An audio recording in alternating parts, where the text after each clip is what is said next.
Well, as we continue the conversation on sustainability and conservation, it is important to also focus on why this is such an important issue right here in our great state of Idaho. So we're joined here today by Jonathan Oppenheimer. He's from the Idaho Conservation League to share the role that we all play when it comes to preserving our beautiful state. So great to have you here, John. Thanks so much for having me. Yes. Okay, so really important topic here for Idaho. But first, for those who are not familiar, give us a little background. Tell us a little more about the Idaho Conservation League. What are you? What do you do? Sure. So the Idaho Conservation League is the state's oldest and largest nonprofit conservation organization, and we have worked since 1973 to protect the air you breathe, the water you drink, and the lands and wildlife you love. And we're a membership organization, so we're supported by members from across the state and are really successful because of the engagement of those members in that statewide network. Okay, and these members, are they individual, just people from the community? Are they businesses, organizations as well? Yep, so we have business members as well as individual members. Mostly what we have are individual members, so families around the state who love Idaho and the water quality and the rivers and the lakes and the public lands and everything that really makes Idaho special, the wildlife, and want to see that preserved for generations to come. So we have a lot of members who have been with us since day one, and we have new members joining us, and one of the things that we try to do is get out there and get some of our messages out there to ensure that folks know that there are things that they can do and ways that they can engage to help ensure that we keep Idaho beautiful again for generations to come. Okay, I know these are things that so many of us have cherished, whether you have lived here your entire life and you've grown up here, or maybe you're new to the state. You can't deny that these are some of the gems, if you will, that make Idaho so great. So clearly, you know, your mission is really important to Idaho, but how are some of those ways that you are helping to promote conservation? And then lastly, I want to know, how can we all get involved in that? But first, tell us, what are some of the things that you're doing? Sure. So the Idaho Conservation League really has 4 major campaigns.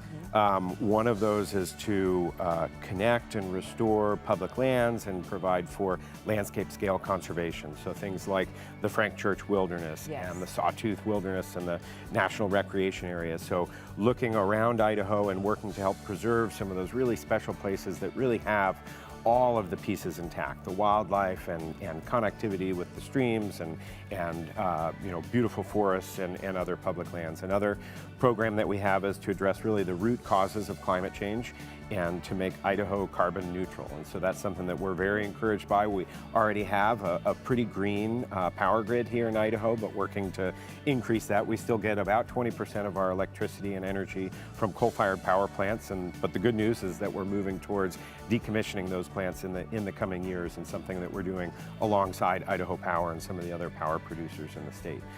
Third campaign that we have is to restore the Snake River to ensure that it is swimmable and fishable. That's something that we've seen decline over the years as a result of some of the pollution that flows into the Snake River and some of the over allocation of water. And so what we see a lot of times in the summer is those toxic algae outbreaks in the river. We've actually been hearing about this season. Yeah, really early we started hearing about those up in Cascade Reservoir. The good news is the levels of toxins were not high enough to issue an advisory, but at least we were alert and aware of what was happening. Right. So yeah, but in the Snake River Basin, really working to address water quality. And then we also have a program focused on restoring abundance for salmon and steelhead. And so looking to bring back salmon in a big way and to avoid extinction, which unfortunately they're on a path towards. You do so much important work. I mean, so many people live here because we love the recreation. We love the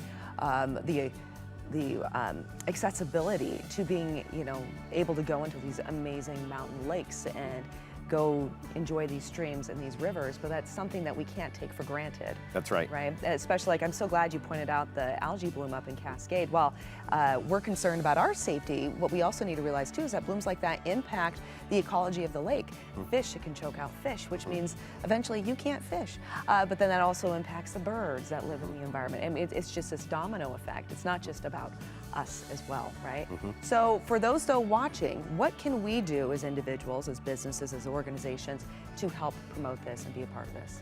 Well, one of the easiest ways is to join up with the Idaho Conservation League. So more information is available at idaho-conservation.org, and we encourage folks around the state, whether you're a business or an individual, to consider becoming a member and joining this network.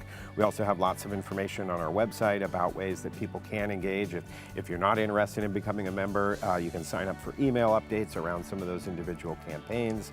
And plug in to help advocate for protecting the places that make Idaho so special. And you know, one of the things, as you said, it's easy to take for granted, and many other states have lost what Idaho still has. And so it's easy to let that slip through your fingers if you're not paying attention. And so by providing information and plugging in with our members and supporters across the state, we're able to help provide information and encourage action to help protect Idaho. Yeah, in my previous conversation earlier about upcycling, and now here I think the word is being conscious, being aware of our actions and how it's impacting our state.